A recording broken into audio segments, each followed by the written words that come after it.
Welcome to another media review. Today's a really exciting one that I've thought about doing long before I ever started doing YouTube. Pixar movie tier list. Now you can see already that there's a haven't seen category down here. I've seen nearly every movie, but let's take out the ones that I haven't. Brave. I don't have an interest in seeing the movies that I'm putting down here, with the exception of this one.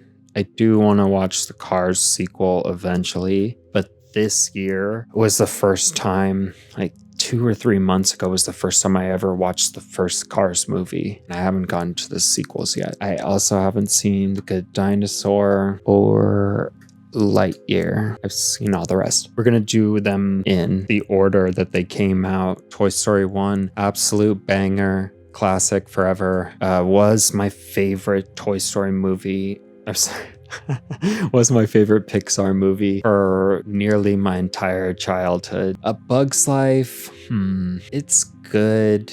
I've rewatched it in the last year and it was enjoyable. I'm gonna say B. Yeah, it's an enjoyable movie, but it's also kind of forgettable. Out of all of these movies, maybe I'm debating now if I should move it into C. Actually, yeah, I'm gonna move it into C. It's mid. It's mid. That's it. It's forgettable on the most part. It's enjoyable when it's on, and for it being their second film, it's impressive. All right, Toy Story 2, that's S tier. Jesse introduction, Al's toy barn scene when they're running across the street, the horse when they show all of the collectibles from all the different years. Yeah, just really great. Monsters Inc.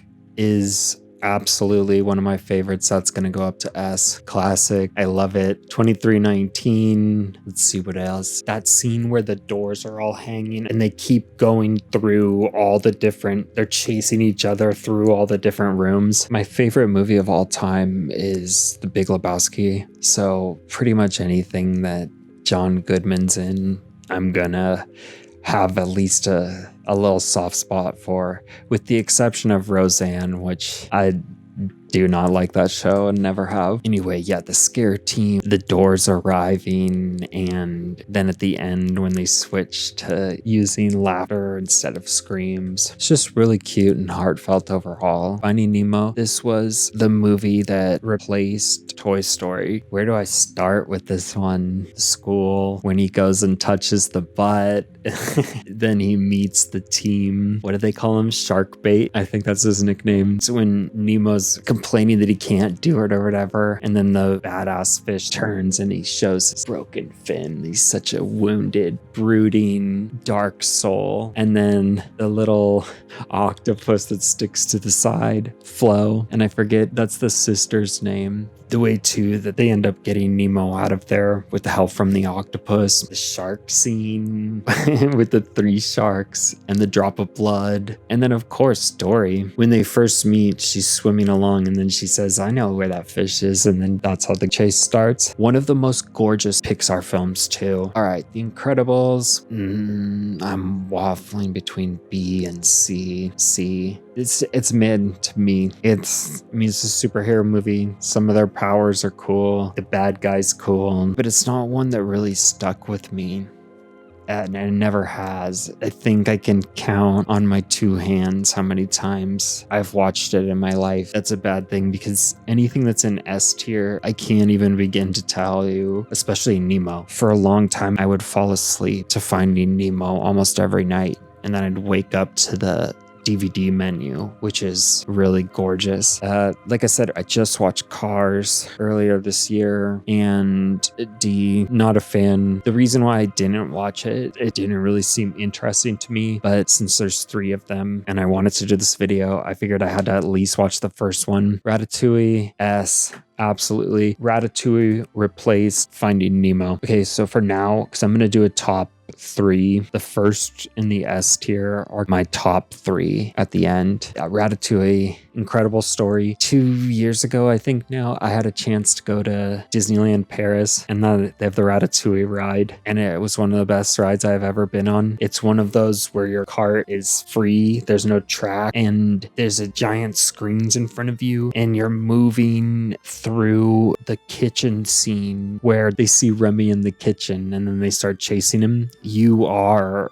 Remy and you're running all around. It's incredible. It's incredible. And I think every time you ride it, it's different because our car went one way and I saw other cars going another way. It's a mix of computer screen and you're in a car that's moving around and there's real physical objects in the space. Really cool. Anyway, that's not part of the movie, but the movie is gorgeous. It does a really great job of showing, from what I understand it. I haven't ever worked in restaurants before, but from watching The Bear, which I understand is fairly accurate, I've only watched season 1. I think it does portray chef life pretty well and completely unique, super innovative idea. All that I have is good things to say about it. It's a beautiful story. It's heartfelt.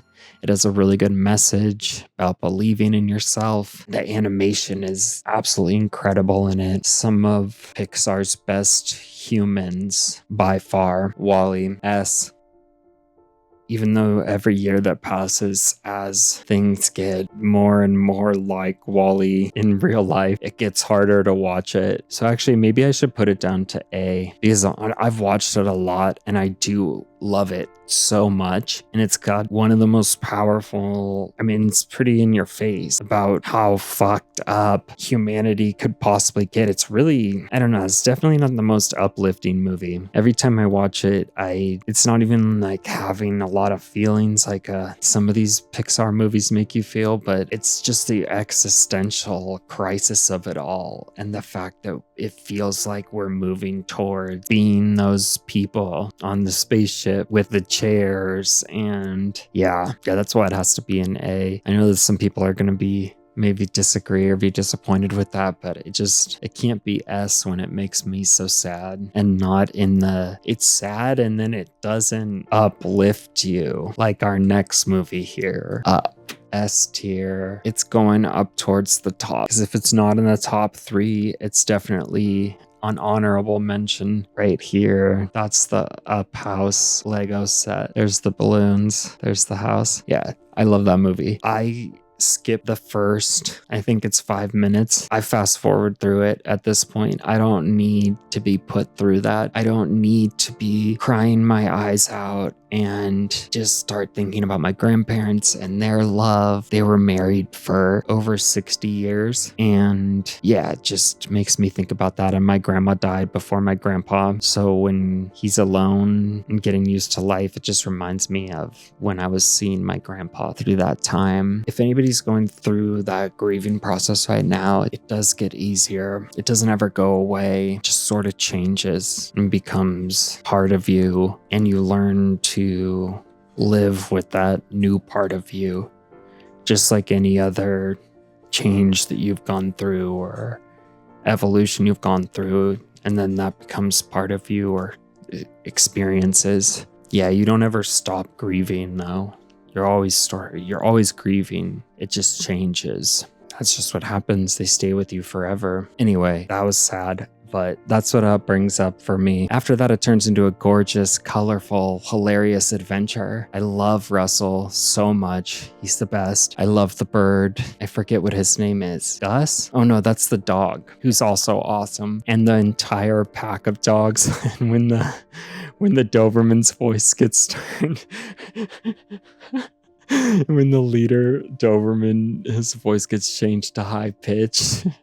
Just a good message about death and loss and how you deal with that, and that just showing that life does go on, deals with age. As you get older, your life doesn't have to end, or it doesn't end. You can keep having adventures. You can stay connected to youth in a positive, healthy way. And not that he was asking to stay connected to youth, but then he eventually takes Russell in and he does connect through Russell with his own youthful side. It's just beautiful. Toy Story 3, S. I'm really biased towards Toy Story, although I will say that I'm not looking forward to Toy Story 5. Why? Why are they doing that? It doesn't seem necessary. 4 was a great way to go out and why they have to bring this up again. You know, they're rolling the dice on the legacy. That's disappointing because right now all of them are absolutely solid. I know it's out of order for a year, but I'll just already do it. So there we go. All the Toy Stories S tier. I love each one of them. The daycare, so good. The Lotto character, his whole gang, it's just really good. And then Toy Story 4, which as soon as I say that, I think of Key and Peele again with the Legos. The whole carnival setting, the incinerator scene. Or is that Toy Story 3? No, I think that's 4. You know what? Toy Story 4 is getting moved down to A. So I can't remember the story, and I've watched it a lot. Yeah, that's not good. I have a pretty bad memory, but I do remember movies, and especially movies that I've watched many times. I should remember more than just Key and Peele are in it. Oh, okay, it's the one with Forky, and it's not the one with the incinerator. That's Lotso who sends them towards that. Yeah, and that's... Uh-oh. Don't worry, they're friends. They just get into it about once a day. They're 9 months apart. They're not siblings. They're really bonded though, like siblings. And part of that is just cat fights happening. So Forky, see still, and that's only because I saw Forky right here. I'm now still trying to remember what happened. Oh, Andy's gone off to college. And then the sister has all of the toys, but I can't remember how they get separated. It's a A tier because of that. And I'll watch number 5, probably even go see it in the theater, but my expectations are very low. Monsters University. I have to think about this one for a second. I've watched this a lot. I really love it. Yeah, seeing their origin story, the scare team thing. The difference between the house that Mike is in and then how they end up becoming friends in the end. They team up together. Brilliant. S. Inside Out. S. Every time I watch it, I cry. The way that it portrays emotions, the whole console idea. Yeah.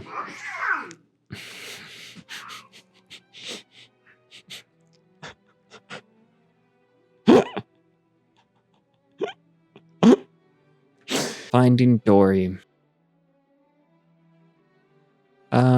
B. It's not quite mid. I think I definitely like it more than Cars, Bugs Life, and Incredibles, but not more than anything up here. So B feels right. Having a bit of a hard time remembering the story. I know that we meet Dory's parents and we get the origin story, but fuck Ellen. Fuck her. She's a mean lady and she's rich, and that makes her both just ugh. You know, like if you were just rich, I don't know, it would depend on how rich. If you're disgustingly rich, then fuck you.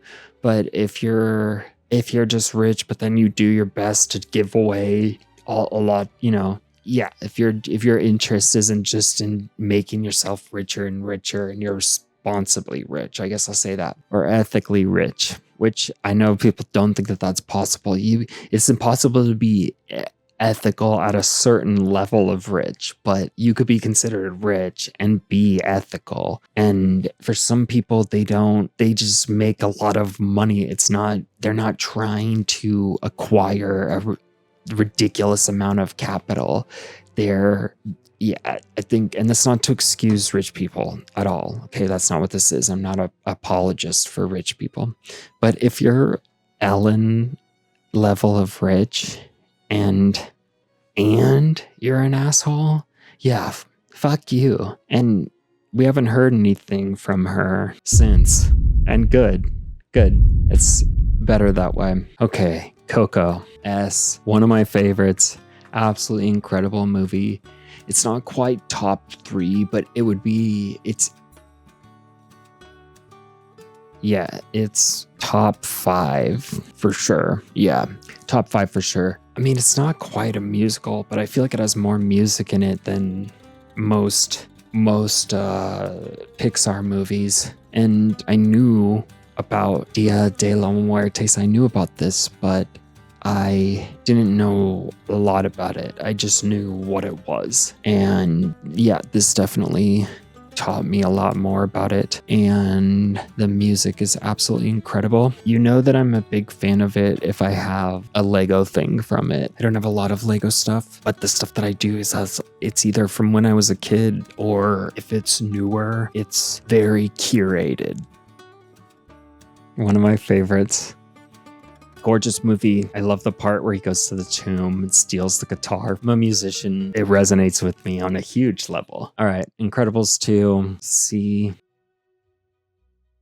For my feelings on Incredibles 2, C. My feelings on Incredibles 1. It's just about the same for me. I don't really remember a lot of it. Superhero stuff is just kind of meh to me in the first place, unless we're talking about the Dark Knight Batman trilogy, what's his name? The Nolan Batman's Spider-Man. Yeah, I'd say miss me with the rest. Onward. I hadn't watched this until just this week, and I was pleasantly surprised. Absolutely gorgeous. The detail in it is incredible. The story is also pretty incredible. I mean, okay, maybe incredible is stretching it a bit. The story's good, and it's really entertaining. It wasn't a thing that I just passively watched. If I got up to do something, I wanted to pause it because I was really engaged with the story. For me not being a fantasy fan in general and feeling that way about this movie is saying a lot. So for that reason, we're going to put it into B. It's not mid because I do think the story's memorable. The visuals are very cool. It's a really unique story. This is my favorite one. I've watched this movie more times than I can say. Jamie Foxx's character, that a cat is one of the main characters. The jazz, and then the psychedelic, existential. When I think about it, it gives me goosebumps. The way that they talk and portray the afterlife and just those characters. What's his name? Tony? No, the guy who's counting all the files. Terry, counting all the files, trying to find out which one's missing. The concept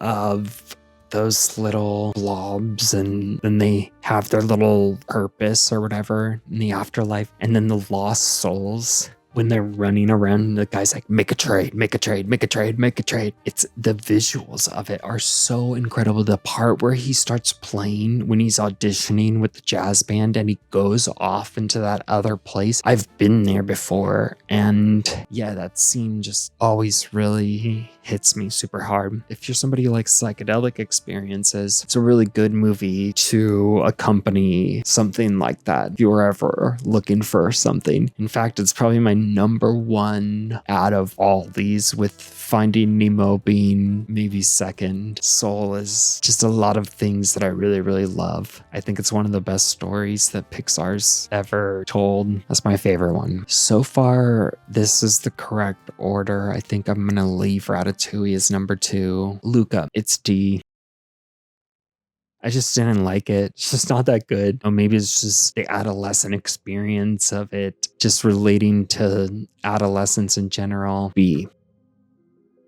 It's a really good story for what it is and who it's for. It's got multiple levels. It's about girls going through their period, and then also the relationship between mom and daughter. It's visually very cool. The story's really heartfelt. It was not something that I was expecting to like as much as I did. And I've watched it for the first time last year, and I think I've watched it 3 times. So yeah, I've gone back to it a couple times. All right, Elemental. Putting it in a B, not because of the story necessarily, because actually I can't. It's not super memorable, but it's visually striking. So for that, it goes in B. Inside Out 2, S, absolutely incredible.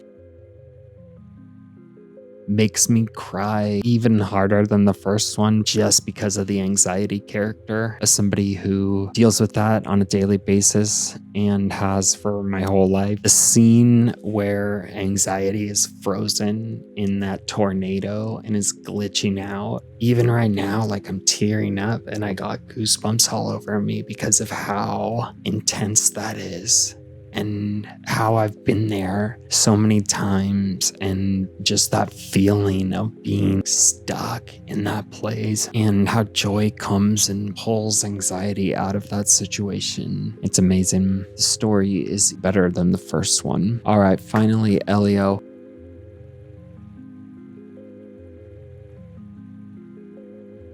It's B. Visually, it's incredible, and it's an interesting concept. I was expecting it to be way worse than it was. It's enjoyable. It's not terrible. It looks nice. I hope you enjoyed this, and let me know what you think. Do you agree with me? If not, what things do you not agree with? Let me know your favorite Pixar movie in the comments. Don't forget to like and subscribe. It really helps me out as I'm growing my channel. I will see y'all in the next one.